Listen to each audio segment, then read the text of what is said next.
So as I hinted to in my last video on the Captivate box, I actually ended up going out on eBay and buying one for a couple bucks because they are dirt cheap, and for somebody who has sentimental value of them, it was not a high price to pay. The S1 and S2 on the US carriers were kind of odd because the S1 and S2 had a bunch of carrier modifications. As you can see here, if you're an international viewer or you know what the international S1 looked like, this looks nothing like it. And in the US, all of our S1s and S2s didn't even have home buttons. I mean, we do here is a soft key, but the international S1s had a physical home button. We didn't get that until I believe the S3, because the S3 was when this design and such was standardized across all carriers. The only thing that really changed was the bloatware that you got on the phone. On at&t, we had the Captivate. On Verizon, we had the Fascinate. On T-Mobile, we had the Vibrant, and I believe the Vibrant was actually the one that strayed closest to Samsung's original S1.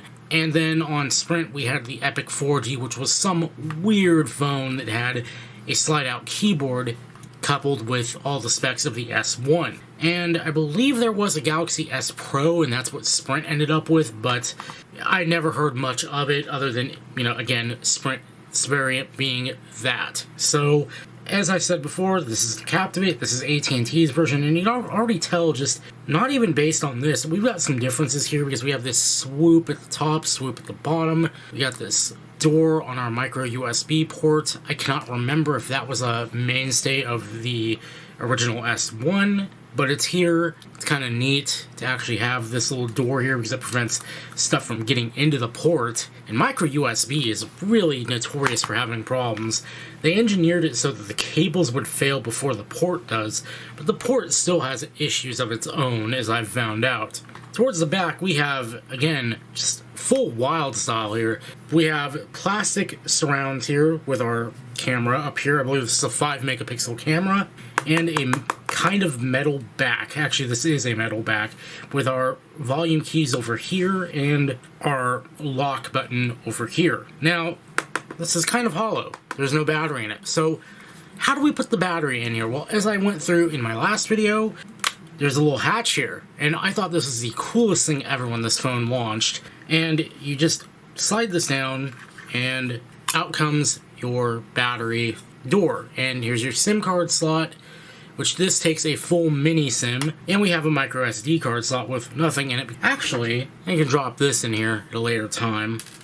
Let's go ahead and put the battery in here. Now, the cool thing is, this is a 10-year-old battery. I've had this phone powered up for the better part of a week, just sitting idle on my shelf, not doing anything, and as you'll see in a minute, this thing still holds a full charge. So, whoever had this phone before me didn't really use it very much because it's pretty clean. There was a little bit of dust caked in like the gaps here, but a toothbrush easily just got all that out. But I'm looking around it and I just can't see much wear on it. It seems like this thing was not used. Actually, the plastic was still on the back of this panel here. So, again, it was not used very much. I guess there's a little bit of wear here, but for a 10-year-old phone, this does not look half bad. So, let's go ahead and boot it up. This is an at&t World phone, which really didn't mean a whole hell of a lot, because that just meant you paid their inflated roaming rates, because you couldn't unlock these at the time. Back then, I don't think at&t actually had anything resembling an unlock policy. Get our good old 3Gs and our Galaxy S boot animation. And we are in. This is Android 2.1 Update 1 with the original version of Samsung's TouchWiz UI. I'm just going to call it CrunchWiz because, man, it was awful for a number of years. There's a reason it has the reputation it does, and it's just kind of ugly. Now, if we go through here, we can see all the lovely unremovable at&t bloatware, because back then, they had literally full control over your phone. You can't even sideload apps onto this thing, and that's what I find the most ridiculous, and a lot of people agreed. So they eventually started bringing it back on their newer phones. I can't remember if they ever added it to this one, because I can't update it. I don't have a means to update this. Because checking for software updates gets nowhere because the servers have been long taken down, I believe, even though it's connected to my Wi-Fi network. But as you can see, we are still holding most of our charge. So this battery, it may not hold the same charge it did when it was new, but it's still holding its own even 10 years later, which is, again, something to be commended. We have Gmail, man, rip that old logo, it was the best. Music player, which basically mimics the stock Android 2.0 AOSP music player for the most part. Android Market, all this wonderful stuff that does nothing. I believe this just goes out to updating. But let's see if it can even do anything. Yeah, I'm pretty sure none of these can do anything. at&t Music, whatever the hell that was. Contacts. All that wonderful at&t crunch. Again, I think this looks more like AOSP than anything. The battery icon looks kind of weird, and it's really inaccurate, as I've found by actually having used this phone in the past. Like, it shows a general idea of what your battery actually is, but it's not as granular as it is on newer phones. I have All Share, just a Samsung thing. Video player actually works.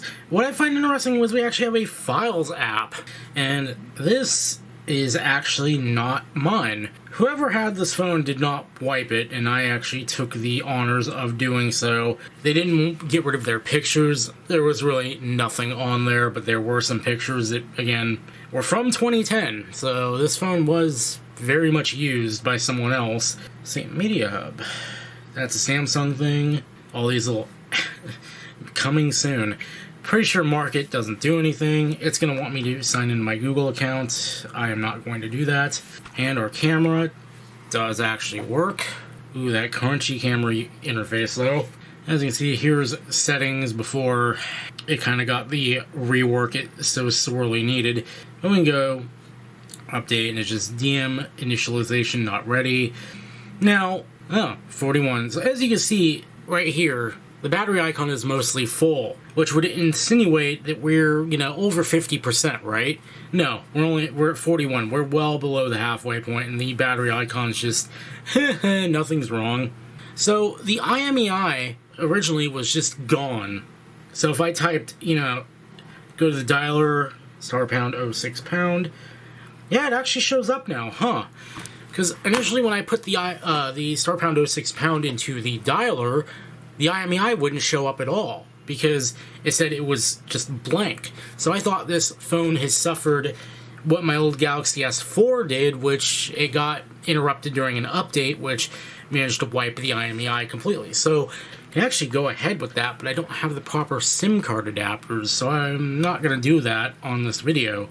But I can actually go and get this unlocked now, which is pretty cool, because, again, at&t's unlock policy is super nice, because, again, they don't even care that I'm not a customer. I can go punch the IMEI of this thing into their site, and they will just spit out the unlock code for me. I don't have to be a customer like with T-Mobile.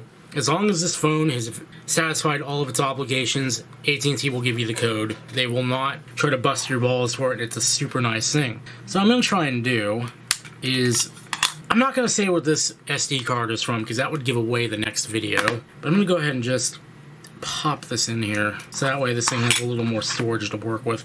Now, I've tried connecting this to my computer, and the only way I was able to get anything onto it was via ADB, which is the command line for getting into your Android phone. It's been there forever and ever till the end of time, part of the Android dev kit. But hopefully with an SD card, I can actually move files onto this phone. Now, the reason I care is because we have a headphone jack, and the reason why that headphone jack is so significant in this case is because Samsung's earlier phones used the very same Wolfson DAC that the iPods used that are considered the best sounding, like the 5th gen and such. So I've actually tested this with my good headphones, and it sounds good. It actually sounds good.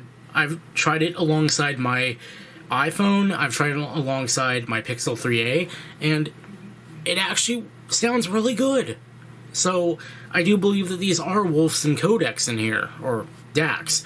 So having this as like a dedicated little Android music player would be, even though I probably would never use it. So let's go ahead and see if that SD card is actually picked up by the system. just menu, settings. Man, you can't do that anymore, can you? Well, now you just drag down the notification shade and you are done. So I should be able to... I cannot reformat this. So here's another weird thing about old Android versions too. Back when this phone was new, you had everything partitioned out. So you had your phone's internal storage, which is where the system ROM lives and such, and the operating system and such. And that's right here. And that's about 2 gigabytes. Then you got an internal SD card, which is another whole partition. And that's what /SD card is when you're talking about directories here on the phones that have internal storage. A lot of these phones actually didn't have internal storage. You needed an SD card inside it to store your own media, like the G1 and such. Because this was back when Android was still relatively new. This was 2 years after it was actually introduced. Actually, if we consider the timelines, more like almost 1 year. But this is when it really grew up and got out into more OEMs and such. And it was kind of weird how they did things. So you could unmet the SD card, and this is how people got kind of screwed when they were wiping their phones. Because when you wipe the phone back then, it would wipe the internal storage and reset the operating system. It would not wipe any SD cards, including the internal one. So you could do a factory reset on this, and everything on your internal SD card, internal SD, because it's literally not a Windows phone with an internal SD card, a literal SD card inside of it. It was just partitioned that way, but it wouldn't wipe that partition. So if you had photos on here or something like that, whoever picked up the phone after you would still be able to see them. So you'd have to make sure to wipe your SD card, your internal one, before doing a factory reset, and then you'd be in the clear. Really weird how they did things back then.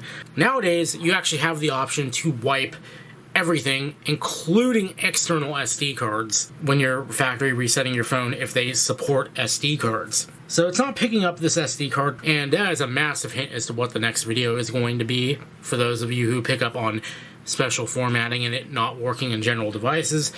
But that's really all I have to say about this little guy here. So until next time, I'll see you guys later.